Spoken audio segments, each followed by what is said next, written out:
Lecture 16, this is the abolition of slavery and serfdom. The context here is the long 19th century that we discussed in our last lecture. Let's think about some significances here. We're going to eliminate one of the oldest traditions in one of the oldest institutions in human history, the ownership of other people's labor. The abolition of slavery and serfdom deserves some attention, I think. Imperialism actually increased exploitive economic practices for the obvious reasons. The Western industrial powers need to extract raw materials and cheap labor from the periphery. So, why in the world does serfdom and slavery go away at this very moment that it would appear they're most needed? Here's a quote from the McNeil's book, The Human Web, that I've used throughout these lectures. Quote, "But just as the world's systems of forced labor attained their maximum historical size because of imperialism, something strange happened. The systems were dismantled. Slavery, which had existed for at least 5,000 years and had seemed part of the natural order of human affairs, in many societies came to be seen as immoral. Simultaneously, its economic logic began to weaken, its political support waned, and its opponents organized. All these developments show the World Wide Web at work." Unquote. Arguments against slavery. European sources, well, the Methodists, the Quakers, other religious groups regard slavery as immoral, as every person is viewed as equal in the eyes of God. Of course, there's the Enlightenment notions of equality. Another argument says that slavery is inefficient because it prohibits innovation. There's no incentive to innovate when you have people working for free. Let's talk about these anti-slavery movements that are going to arise here. Anti-slavery agitation arises periodically, especially, it seems, in Great Britain. There's public efforts to educate people about slavery. In the mid-19th century, of course, in the United States, is published the novel Uncle Tom's Cabin, which sold in massive numbers, both in the United States and in Europe. Some of you may remember, if you haven't seen it, you need to Google it and look at it, or maybe we'll supply a picture of it. The British artist Turner and his famous painting, The Slave Ship, a very striking, dramatic painting illustrating the sheer brutality of the slave trade.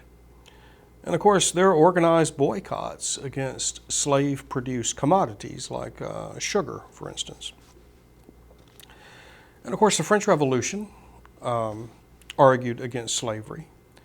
The Haitian Revolution added force to the anti-slavery argument. Of course, the Haitians, the slaves, overthrew the white power structure, took over the island. A key factor, a new sort of humanitarian thinking. Let's characterize this. A moral concern for those outside of one's circle, society, or religion. A moral responsibility for wrong everywhere spread. This is new in human history, and it has to do, I suppose, with the ease of transportation and communication across the globe. In Russia, serfdom is attacked in part because it's inefficient. Again, Russia wants to modernize, right? The enlightened despot, Catherine the Great, prevented publication of certain anti-serfdom writings. And of course, in the United States, we have William Lloyd Garrison and his provocative anti-slavery paper, The Liberator. Of course, he published this from 1830 or 1831, all the way up to the Civil War. Patterns of abolition. They're gradual, and they vary from place to place. The French Revolution, of course, abolished serfdom in Western Europe in the late 18th century. Serfdom was viewed as incompatible with Enlightenment ideals. Great Britain outlaws slavery in 1808. The 1848 revolutions in Europe stressed equality among men. Russia ended serfdom in 1861. We mentioned this earlier. Here's another quote from the McNeil's book on the human web. Quote, "Serfdom seemed backward to Russians conscious of the growing political freedoms in Western Europe. Its economic logic for the Russian elite declined because of Russia's rapid population growth. Of course, that lowers wages, right? Serfdom impeded technological progress because serf labor had no incentive to handle machinery with care or to innovate. It prevented the modernization of the Russian army, specifically the creation of a reserve system, because the government dared not release serfs with military skills to their home villages. With serfdom, Russia was stuck with a huge, expensive, standing army. Russian social conditions, as we've mentioned before, lagged behind the rest of Europe. And of course, its defeat in the Crimean War, as we talked about last time, convinced the Russian Tsar and the leadership that they had to modernize. The Ottomans did not ban slavery as it was recognized in Islamic law, and the sultans did not feel they had the authority to change the word of God. And then, of course, in the Western Hemisphere, we have the wars of independence in Latin America as New Spain begins to crack up. Now, why did all this occur? Humanitarian arguments. There's a mobilization of public opinion through press and literacy, communications, transportation. I mentioned the Garrison's The Liberator earlier. This, of course, was an incendiary paper, anti-slavery paper that condemned the South and its peculiar institution. I believe Garrison was probably the most hated man in the United States between the 1830s and the Civil War. There are political campaigns against slavery. There is a fear of slave revolts. You can see this going all the way back to Thomas Jefferson. The slave trade is no longer needed as the slave population can replicate itself. Ex-slaves like Frederick Douglass, useful in the abolitionist movement. I encourage you to read Frederick Douglass's narrative of the life of a slave. That's very dramatic, well written, quite short. You can read it in a day or two. Global population increases make labor cheap and available. So slavery is undergoing here a long, slow death. I'm going to mention a key term here, and that's paternalism. The paternalistic view of slavery had long held that slavery was an essential school for ignorant Africans and Asians. In other words, Africans and Asians are benefited by slavery. It lifts them from their barbarian status in the eyes of the West, that is.